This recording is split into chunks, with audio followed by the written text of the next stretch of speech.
Demand Pawan కి త్రుటిలో తప్పిన పెను ప్రమాదం. కళ్యాణ్ కెప్టెన్ గా కొనసాగుతాడా? సంజన, సుమన్, దివ్య ఎవరెవరంట? భరణి ఫ్యామిలీ మధ్య సర్ఫ్ ఎక్సెల్ మరక మంచిదేనా? రీతు పవన్ల మధ్య చీకటి వీడని యుద్ధం, మాటల్లో మాట్లాడుకోవడం లేవు.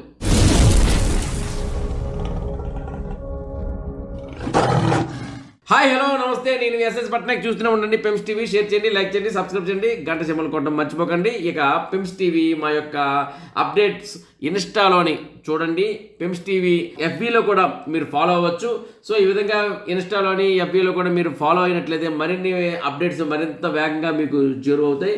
ఇక ఈరోజు అప్డేట్స్ విషయానికి వచ్చినట్లయితే ఈ రోజు కన్నా నిన్న రాత్రి అంటే శుక్రవారం రాత్రి జరిగిన ఎపిసోడ్లో డిమాండ్కి పవన్ కళ్యాణ్కి హోరాహోరీగా మన కెప్టెన్ కంటెండెన్సీకి జరిగిన ఒక గేమ్ టాస్క్లో మనవాడికి అంటే కళ్యాణ్ గెలిచాడు. కొత్తగా చెప్పుకోవాల్సిన అవసరం లేదు. ఇక ఈ కెప్టెన్ గేమ్ టాస్క్ లో భాగంగా డిమాండ్ తను ఆట ఆడుతున్నప్పుడు అంటే ఆ రాళ్ళు అంటే రోడ్డు పగిలిపోయిన రోడ్డు కప్పే క్రమంలో తను ఇసుక రాళ్ళు వేసి తను ఆ రోడ్డు ప్లాస్టింగ్ చేసే తరుణంలో సడన్ గా తనకి నడు నొప్పి వచ్చిందండి. అది నడు నొప్పి ఇలా అంటే అలాంటి నడు నొప్పి కాదు. డిమాండ్ పవనే తట్టుకోలేనంత నడు నొప్పి. నిజంగా ఏంటంటే శత్రువుకు సైతం చూస్తే కంటతడి వచ్చే అంతగా ఉంది. నిజంగా అంటే ఇక్కడ శత్రువులు ఎవరు ఉన్నారని కాదు, మాట వరుసగా చెప్తున్నాను. అంత నడుము నొప్పి భరిస్తూ పాపం ఆడాడు. చివరి వరకు ఆడాడు, పోరాడాడు, కానీ తప్పని పరిస్థితుల్లో తను ఓడాడు. అయితే ఇక్కడ డిమాండ్ పవన్కి తప్పిన పెను ప్రమాదం అని అన్నాను. ఏంటంటే ఇక్కడ యాక్చువల్గా ఏంటంటే కళ్యాణ్కి కత్తి వచ్చేటప్పుడు ఏంటంటే డిమాండ్తో ఆడాలనే ఉద్దేశంతో రీతుకు ఒక పోటు పొడిచాడు. కానీ పొరపాటున ఆ కత్తి రీతుకు వచ్చినట్లయితే కళ్యాణ్కి పొడుచును, డిమాండ్కి వచ్చినట్లయినా కళ్యాణ్కి పొడుచును. అప్పుడు చివరిగా మిగిలింది ఎవరు ఉండేవాళ్ళు? డిమాండ్ గాని రీతు గాని ఉండేవాళ్ళు. పొరపాటున రీతుకి పవన్ కి మధ్యలో ఈ టాస్క్ జరిగితే అక్కడికైనా సరే ఈ నడుము నొప్పి రావడం గ్యారంటీ. ఎందుకంటే తనకు నడుము నొప్పి వస్తాయి. అయితే ఇతను నడుము నొప్పిలో ఎంత సఫర్ అయినా చూసే ప్రతి ప్రజలు, ఆడియన్స్, తన ఇంటి వాళ్ళు, ఆఖరికి రీతుతో సైతం తన నడుము నొప్పి నిజంగా లేదు, రీతు గెలవడం కోసం నడుము నొప్పిలా కింద పడిపోయాడు అంటే గివప్ ఇవ్వడం కోసమో లేక సాక్రిఫైస్ చేయడం కోసమో తన నడుము నొప్పిని లేని నడుము నొప్పిని తెచ్చుకున్నాడు అని ఒక పెద్ద పెను అపవాదు తన మీద పడి ఉండేది. నిజంగా అలాంటి పెనోప నిజంగా ఇప్పుడు పరాల కళ్యాణ్తో ఆడుతున్నాడు కాబట్టి తనకి నడుము నొప్పి వచ్చిందన్న యాక్సెప్ట్ చేసాం.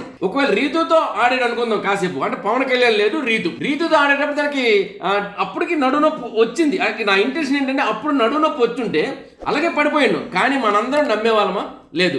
తన జీవితంలో ఒక పెద్ద నింద పడిపోయి ఉండేవాడు. ఒక అమ్మాయి కోసం చివరి కెప్టెన్ గిరిని కూడా గెలవకుండా అమ్మాయికి గివప్ చేయడం కోసం తను విడిచిపెట్టుకున్నాడని ఒక పెను ముద్ర అపవాదు తన మీద పడిపోయి ఉండేదండి. కానీ నిజంగా ఏంటంటే కళ్యాణ్తో ఆడడం ఏంటంటే చాలా గ్రేట్ అయింది. ఎందుకంటే తనకు నిజంగా పడిపోయినా సరే తనందరం మనం నమ్మాం. రీతుతో అయితే 100% నమ్మం. వాళ్ళ ఇంటి వాళ్ళు నమ్మరు, రీతు కూడా నమ్మదు. సో ఇక కళ్యాణ్ గెలిచాడు. కళ్యాణ్ గెలిచిన తర్వాత కెప్టెన్ అయిన తర్వాత చాలా మంది ఏమంటారంటే కళ్యాణ్కి రీవోక్ చేస్తారు, కెప్టెన్షిప్ తీసేస్తారు వెనక్కి. ఎందుకంటే కళ్యాణ్కి అర్హత లేదు. మొన్న గొడవల్లోనే రీతు మీద పెద్దగా కలబడిని కోపంతో తన కాలితో కుర్చీలు తన్నేసి బిగ్ బాస్ ప్రాపర్టీని ధ్వంసం చేసే కోణంలో తన ప్రవర్తన జరిగింది. కాబట్టి కళ్యాణ్కి కెప్టెన్ గిరి నాగార్జున గారు లాగేస్తారు అనేది ఒకటి నడుస్తుంది. అయితే ఇది ఎంతవరకు నిజం ఏంటి అనే విషయంలో అధ్యయనం చేస్తే దీనిపైన సరైన పూర్తి వివరణ అయితే లేదు. నెట్లో అయితే చక్కెరలో కొడుతుంది. కానీ అయితే ఓకే, దానికోసమే మనం కూడా ఆలోచించినట్లయితే అంటే దీని గురించి కూడా మనం విశ్లేషణ చేసినట్లయితే బిగ్ బాస్ అడిగారు ఎవరు చివరి కెప్టెన్ తనూజా అనేటప్పుడు కళ్యాణ్ అని చెప్పేటప్పుడు కళ్యాణ్ మేడలో దండకి కెప్టెన్ గిరి కట్టేసిన తర్వాత కళ్యాణ్ చివరి కెప్టెన్ గిరి మర్చిపోలేని విధంగా నువ్వు చేసి పేరు తెచ్చుకోవాలని కోరుకుంటున్నాను అని బిగ్ బాస్ చెప్పడం జరిగింది. మరి అలాంటిది ఒకవేళ తనకి రీవోక్ చేయాలన్న ఉద్దేశం ఉంటే బిగ్ బాస్ అలా చెప్తాడా? చెప్పడు కదా. ఒకవేళ ఈ రీవోక్ చేసే ఉద్దేశం లేదనే నాకు అనిపిస్తుంది ఆ మాటల వల్ల. కాబట్టి కళ్యాణ్ కెప్టెన్ గా కొనసాగుతాడు అని నేను చెప్తున్నాను. ఇది నా అనాలిసిస్ అంతే. తర్వాత ఏంది బిగ్ బాస్ హౌస్, ఇక్కడ ఏదైనా జరగచ్చు. ఇక సంజన, సుమన్, దివ్య ఎవరంట ఎవరెవరంట వీళ్ళు ముగ్గురులోని వెళ్ళిపోయేది ఎవరు? కొండాపల్లి దివ్య అనంట, నవ్వుల రేడు సుమన అంట, గుడ్డుల దొంగన సంజన అంట. ఎవరంట ఎవరెవరంట. ఇక్కడ యాక్చువల్గా ఏంటంటే గత వారం సంజనాన్ని దివ్య వెళ్ళిపోవలసింది. మరి ఈ రోజు డబుల్ ఎలిమినేషన్ వైపు అడుగులు వేస్తున్నామని చెప్పేసి గట్టిగా వినిపిస్తుంది, పవనాలు వినిపిస్తున్నాయి. సో మరి డబుల్ ఎలిమినేషన్ అయితే సంజన దివ్య గత వారం వెళ్ళిపోవలసింది కదా, అదే విధంగా ఈ వారం సంజన దివ్య వెళ్ళిపోతారా?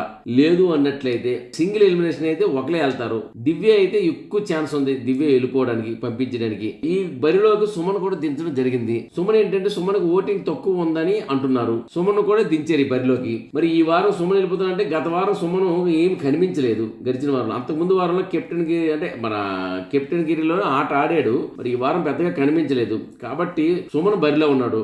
అంటే ఒకవేళ దివ్య వెళ్ళిపోతే దివ్యతో పాటు సుమన్ వెళ్ళిపోతాడా, లేకపోతే దివ్యతో పాటు సంజన వెళ్ళిపోద్దా, లేక దివ్య ఉండిపోయి సుమను సంజన వెళ్ళిపోతారా, లేదా ఒక్కరే వెళ్తారా? ఆ ఒక్కరు ఎవరంట? ఇది ఈ వారం అనేది పెద్ద క్వశ్చన్ మార్క్. ఎవరు అనుకుంటున్నారు మీరు రాయండి, ఈవినింగ్ లోపల మీకు అప్డేట్ ఇచ్చేస్తా. ఇక భరణి ఫ్యామిలీ మధ్య సర్ఫ్ ఎక్సెల్ మరక మంచిదేనా? సర్ఫ్ ఎక్సెల్ స్పాన్సర్ టాస్క్ జరుగుతుంది. ఈ స్పాన్సర్ టాస్క్ లో భరణి, తనూజ, దివ్య వీళ్ళ ముగ్గురు మధ్య వాదోపవాదాలు జరిగాయి. వాళ్ళ డిస్కషన్స్ ఎలా ఉన్నాయంటే, అంటే దాని గురించి వివరణ ఏముంది, డిస్కషన్స్ ఉన్నాయి. కానీ భరణి గారు మాత్రం ఇప్పుడు గట్టిగా పోటీ ఇస్తున్నారు. నిన్న భరణి గారు వచ్చేసి కత్తి లాక్కున్నప్పుడు కూడా తనూజ పరిగెడితే తనూజ చేతులను కత్తి లాక్కున్నాడు. అప్పుడు తనూజ కళ్ళెర్ర చేసి ఇలా చూడటం జరిగింది. అయినా సరే కనీసం కూడా ఖాతరు చేయకుండా చూసి ఆ కత్తిని తను ఇవ్వాలనుకున్న వ్యక్తులకి ఇచ్చేసాడు. ఎవరిని పొడిచేసుకో అని చెప్పేసి. మొత్తానికి ఈ రోజు కూడా వచ్చి సర్ఫ్ ఎక్సెల్ గేమ్ లో వచ్చేసి భరణిని, తనూజ, దివ్య మధ్య డిస్కషన్ లో కూడా భరణి కూడా ఎక్కడ తగ్గలేదు. ఎందుకంటే తన మీద ఎవరు కమెంట్ చేసినా తట్టుకునేది లేదు అని చెప్పేసి తను ఒక లెవెల్లోకి అయితే ఆట మొదలెట్టాడు. అయితే ఏంటంటే ఆ మొదలెట్టిన ఆట ఆయన ఫస్ట్ లో ప్రారంభించాడు, మధ్యలో పూర్తిగా డ్రాప్ అయిపోయారు. మళ్ళీ ఇప్పుడు చివరాఖరికి వచ్చినప్పుడు మళ్ళీ తన ఆట మొదలెట్టారు. మరి కొన్నిసార్లు ఆ చేతులు కాలిపోయిన తర్వాత ఆకులు పట్టుకుంటే లాభం ఏంటి అనే విధంగా ఉంటుంది. బట్ చేతులు అయితే పూర్తి కాలేదు. కాకపోతే 12 కెప్టెన్ గిరీలు పోయాయి. ఒకసారి కూడా కెప్టెన్ అవ్వలేకపోయారు భరణి గారు. ఏదైనప్పటికీ మళ్ళీ ఆ భరణి వీళ్ళిద్దరు కూతురుగా భావించుకుంటున్న తనూజ అండ్ దివ్య అయితే అన్న అంటది కాబట్టి చెల్లెలాడిది. మరి వీళ్ళ ముగ్గురు మధ్య వచ్చిన మరక, సర్ఫ్ ఎక్సెల్ మరక మంచిదేనా? ఇక రీతు పవన్ల మధ్య చీకటి వీడని యుద్ధం. మాటల్లో మాట్లాడుకోవడంలో ఎందుకు? రాత్రి మొదలైంది వాళ్ళిద్దరి మధ్య చిన్న ఘర్షణ ఎప్పటిలాగే. ఆ రాత్రి మొదలైంది, తెల్లవారు వరకు అక్కడ సూర్యోదయం జరగలేదు. ఆ చీకట్లోనే వాళ్ళిద్దరి మధ్య ఏదో జరిగింది. అది ఏదో జరిగిందంటే అదే మరి మాట జరిగింది. అక్కడ నుండి మాటలు లేవు. తెల్లవారి సూర్యోదయం అయినప్పుడు కూడా ఇంకా మాట్లాడుకోవడం లేవు. అప్పుడు మొదలైంది ఇంకా మాట్లాడుకోవడం లేవు. ఎడమొహం పెడమొహంతో ఉన్నారు. మరి వీళ్ళిద్దరూ కలుస్తారు, అది మనకు తెలుసు. ఎలా కలుస్తారు అది తెలుసు, అన్ని రకాలు తెలుసు. కాకపోతే ఏంటంటే రాత్రి ఏమో మళ్ళీ ఈ సద్దు మరిగిపోయింది. వీళ్ళిద్దరి మధ్య ఏమీ లేదు అనుకున్నాము. ఎందుకంటే ఆటల్లో నడువు నొప్పి వచ్చింది. అమ్మడు పాపం పక్కకెళ్ళి ఏడ్చింది, దగ్గర కూర్చొని ఏడ్చింది, బాధపడింది. తన సొంత మనిషి ఏమి అంటే ఎవరు కూడా పవన్కి సపోర్ట్ చేయకపోయినా రీతు సపోర్ట్ ఉంది, మిగతా కళ్యాణ్కి అందరు సపోర్ట్ ఉంది. మరి ఎంత ఇదైనా సరే మొత్తానికి ఇంత దగ్గరగా ఉన్న అమ్మాయి మళ్ళీ ఎందుకు గొడవ పెట్టుకుంది ఇద్దరి మధ్యలోని? ఇందులో మన గొడవలో తప్పెవరిది, రీతుదా పవన్దా? ఇది మనం ఎపిసోడ్లో చూద్దాం. ఎందుకంటే అంత చెప్పడానికి కూడా నాకు కూడా ఒకసారి ఇద్దరి మధ్య డిస్కషన్ చెప్పడానికి చాలా చిరాగ్గా ఉంటుంది. ఎనీహో మరిన్ని అప్డేట్స్తో మళ్ళీ నేను మీ ముందు ఉంటాను. అంతవరకు సెలవు, నమస్కారం. నేను మీ ఎస్ఎస్ పట్నాయక్. చూస్తూనే ఉండండి పెమ్స్ టీవీ. షేర్ చేయండి, లైక్ చేయండి, సబ్స్క్రైబ్ చేయండి, గంట సింబల్ కొట్టండి. ఇన్స్టాలోని, FBలో ఫాలో అవ్వండి.